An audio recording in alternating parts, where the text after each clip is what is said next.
Priyanka Chopra విలనా? Yes, మీరు విన్నది నిజమే.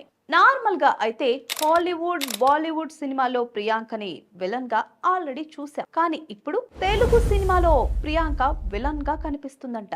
ప్రస్తుతం ప్రియాంక నటించే ఏకైక తెలుగు సినిమా మహేష్ బాబు రాజమౌళి ఎస్ఎస్ఎంబి 29. అంటే ప్రియాంక చోప్రా మహేష్ బాబుకి విలన్ అన్నమాట. మరి ఈ సినిమాలో ఆల్రెడీ పృథ్వీరాజ్ సుకుమారన్ విలన్ అని అన్నారు కదా.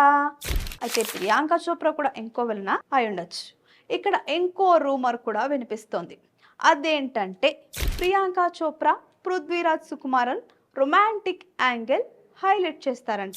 అమ్మో రాజమౌళి, పెద్ద ప్లానింగ్ ఏనయ్యో. అయితే మరి హీరోయిన్ ఎవరు?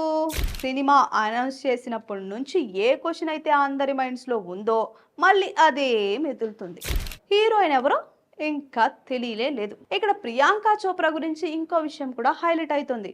అదేంటంటే నార్మల్ గా ప్రియాంకకి మొత్తం 13 మంది అసిస్టెంట్స్ ఉంటారంట. కానీ అది రాజమౌళి అడ్డా కాబట్టి కేవలం 2 అసిస్టెంట్స్ మాత్రమే అలా చేశారంట. ఎంతైనా రాజమౌళియా మజాకా కదా. ప్రస్తుతం అయితే ఒడిశాలోని కోరాట్పూర్ డిస్ట్రిక్ట్ లో షూటింగ్ జరుగుతోందని డైరెక్ట్ గా అక్కడ మినిస్టరే చెప్పడం వల్ల అందరికీ తెలిసింది. మరి ఆ లీక్ అయిన గ్లిమ్స్ లో మహేష్ బాబును చూస్తే ఏహే, సోషల్ మీడియా నెటిజన్స్ మత్తి పోతోంది. అయితే సో ఈ యాక్షన్ ఫారెస్ట్ అడ్వెంచర్ సినిమా గురించి రోజుకో విషయం ఆసక్తికరంగా తెలుస్తూనే ఉంది. ప్రస్తుతానికైతే ప్రియాంక చోప్రాతో మహేష్ బాబు పోరాటం ఊహించుకోండి ఎలా ఉంటుందో. అంతే కదా. ఇక నెక్స్ట్ అప్డేట్ తో మళ్ళీ మీ ముందుకు వచ్చేస్తాం. అప్పటి వరకు bye bye. Please subscribe to the channel and download the Politicos app from the links in the description.